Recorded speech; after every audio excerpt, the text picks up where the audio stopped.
ആർക്കും വേണ്ടാണ്ട് എന്തായാലും പുതുക്കി പണിയണമെന്നുള്ള ഉറപ്പിലെത്തുന്ന, വാപ്പ ജീവിച്ച കാലത്ത് വാപ്പ വെച്ചിരുന്ന ഓടിട്ട ഒരു കട്ടിൽ 3 അടി ഇട്ടാ പിന്നെ ഒരാൾക്ക് നടക്കാൻ പറ്റാത്ത ആ പോലെ ചൂണ്ടി കാണിച്ചിട്ട് പറയും തറവാട് എനിക്കാത്ത ഇനി ഓടി നോക്കണം. ഓളെ പോയി ഇടക്കിടക്ക് ചില ഏട്ടത്തിമാരെ ഞെട്ടിക്കും, ഇനി നോക്കേണ്ടി പൊര എനിക്കാതെ. എന്നിട്ട് ആ സാധുവിനൊന്ന് സ്വന്തം പൊരെ പോകണമെങ്കിലോ ഏട്ടന്മാർ ഓളെ കാല് പിടിക്കണം, ഇല്ലേ പെങ്ങന്മാരെ കാല് പിടിക്കണം. ആ തെങ്ങൾ വരുമോ? പെരുന്നാളിന് ഓള് പോകാൻ പാടില്ല.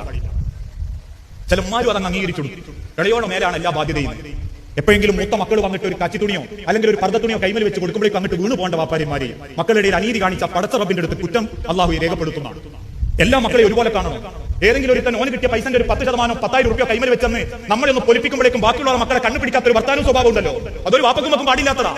വാപ്പന്മാരെ നോക്കേണ്ട ബാധ്യത മാത്രമല്ല ഇസ്ലാം പറഞ്ഞു, വാപ്പന്മാർക്ക് മക്കളോടും ബാധ്യതയുള്ള ഇസ്ലാം തന്നെ പഠിപ്പിച്ചിട്ടുണ്ട്.